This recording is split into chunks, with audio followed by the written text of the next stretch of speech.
Nak, okay ka lang? Pagod na ako mag-aral, Nay. Sige anak, pahinga ka muna ha. Ay! Yung niluluto ko!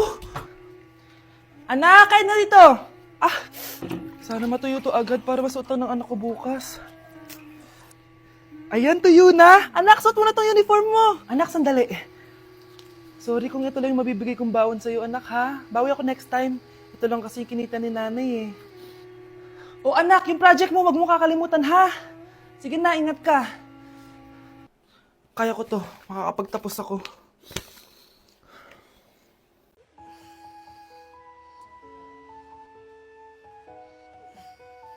Good morning, love. Kain ka na. See you later. I love you. Kakilig naman. Love, kainin mo na to. Ayoko nga niyan, love. Oh, airplane. Nga. Para naman bata eh.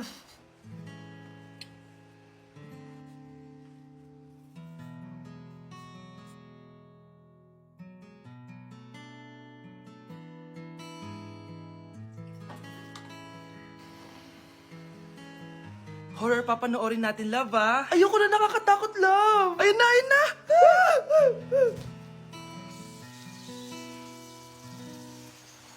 Wow, sipag mo, love, ah. Siyempre naman, ako pa. O, eto. Ah, nakakainis. Pinasama ko. Akin na nga yan. Aba, gumaganti ka. Halika dito. Ah! Scarlett? Miguel? Kamusta ka na?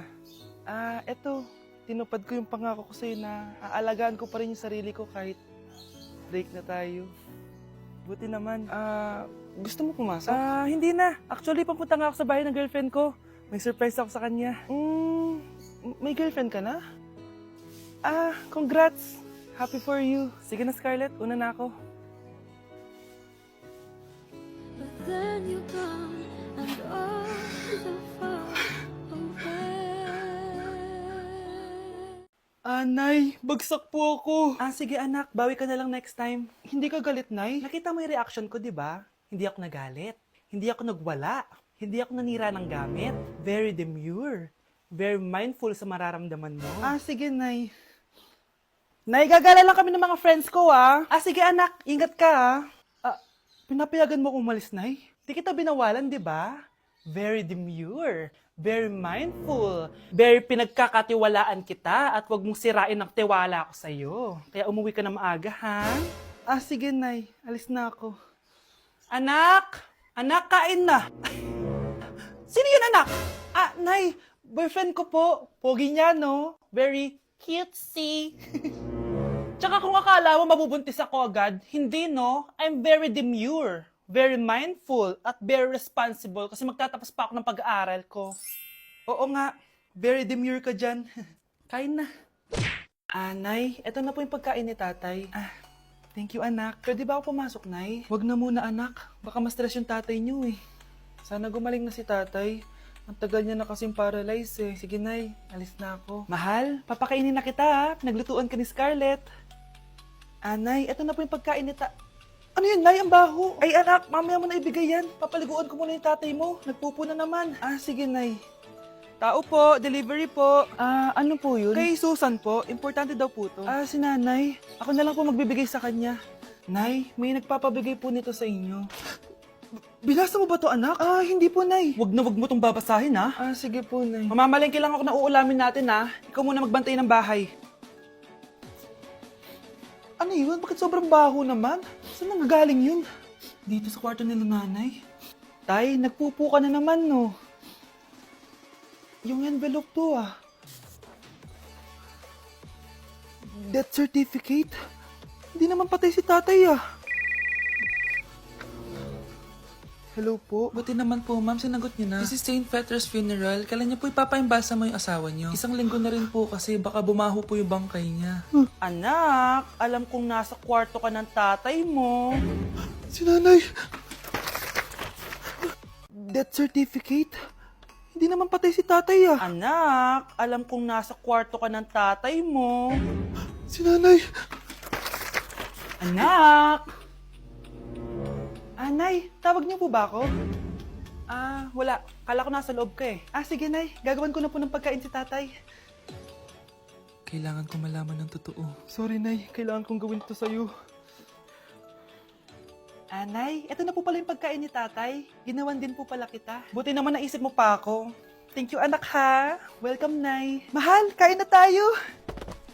Gumana yung plano ko. Kailangan ko na humingi ng tulong. Ang galing mo din, Scarlett, no? Pero mas magaling ako. Nay, hindi ka nahimatay. Anong akala mo sa akin? Tanga? Inamoy ko yung pagkain na binigay mo sa akin. At kaamoy niya yung lason na nilalagay ko sa pagkain ng tatay mo. Ang sama mo, Nay. Well, kailangan ko ang pera ng tatay mo. Inasawa ko lang naman yan kasi mayaman siya. Ipapakulong kita sa ginawa mo kay tatay. Sa tingin mo, maniniwala sa'yo ang mga pulis? May CCTV tayo sa bahay. Kitang-kita dyan na ikaw ang gumagawa ng pagkain ng tatay mo. Kanina pa nasa kulang mga pulis. At naririnig nila lahat ng sinasabi mo. Mga pulis? Nasaan na siya? Nakakatakot! Matalino ako, Scarlett. Alam kong gagawin mo yan. Binayaran ko ang mga pulis para din nila kulihin. Pera-pera lang. Walang iya ka talaga, Nay. Mama ka na sa akin. Italin nyo na yan. At siguraduhin nyong hindi makakatakas yan. Ano? Itatali? Hindi! Shh, Scarlett. Itatakas kita, ha? Alam ko lahat ng baho ng nanay mo. Tita? Scarlett? May kausap ka ba? Nandiyan na si nanay. Bilisan mo. Paparating na siya. Bibilisan ko na. Shh, Scarlett. Itatakas kita, ha? Scarlett? May kausap ka ba? Nandiyan na si nanay. Bilisan mo. Paparating na siya. Bibilisan ko na. Scarlett! Scarlett! May kausap ka ba? Huwag kang maingay dyan, ha? Scarlett, tara na. Tara na, tita. Tita, buti na lang dumating ka. Hindi ko na kaya mga pinagagawa ni nanay. Hi, Scarlett. Nay! Napakahayap mo, Susan! Oo, hayop ako. At least madaming pera. Huwag kang mag-alala, di kita sasaktan. Ha? Hindi ko na din kayo mga pinagagawa sa akin ni Susan. At ikaw, Scarlett, ipapakain ko sa'yo yung lason na binigay mo sa akin. Nay, wag po. Halika. Isubo mo tong lason. Ito'y nararapat sa'yo para mawala ka na sa mundo. Itigil mo na yan, Susan. Totoo ba itong nakikita ko? Buhay ka, Tay? Oo, buhay na buhay. Paano nangyari yun? Hindi pwede. Pinatay na kita! Simula pa lang ng una, alam ko naman na pera lang ang habol mo sa akin, Susan. Kaya nung naparalyze ako, alam ko na na pagkakataon mo na yon para lasunin ako. Kaya inutusan ko yung pulis para ipalit ako sa bangkay. Hawak ko din dito yung mga papeles na magpapatunay na ninanakawan mo ako ng pera. Sumama ka sa akin sa presinto. Tandaan nyo to! Hindi ba ako tapos? Anak, sorry. Kinailangan ko magtago sa'yo. Okay lang, Tay. Ang importante, buhay ka.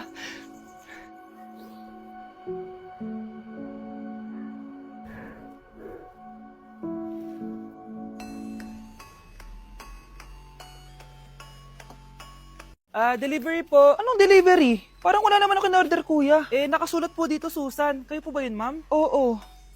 Sige, baka nakalimutan ko lang. Nay, ano po yan? Cellphone? Di ba mahal to? Opo, Nay. Paano ka nakabili niyan? Siguro nanalo ng raffle si nanay. Nay? Oo, anak. Bakit? Nabalitaan niyo na ba, Nay? Uso yung mga scammer ngayon. Totoo ba? Grabe na talaga ngayon, anak. Sabi sa nakita ko, Nay, nang scam daw siya ng mamahaling cellphone gamit ang credit card ng ibang tao. At ito pa yung malala, Nay. Nang scam daw din siya ng pera. Delivery po. May delivery ata, anak. Delivery po. Ikaw na naman, kuya. Susan po ulit, ma'am. Wala naman nga ako in-order. Wala akong magagawa dyan, ma'am. Sa'yo nakapangalan eh. Sige na po, una na ako. Ano na naman laman neto? Pera? Ito ba yung sinasabi ni Scarlett na galing sa scam? Pero bakit sa akin nakapangalan? Anong gagawin ko dito? Hindi naman ako yung scammer. Nay, may naghahanap po sa inyo sa labas. Anak! Sige, pupunta na ako.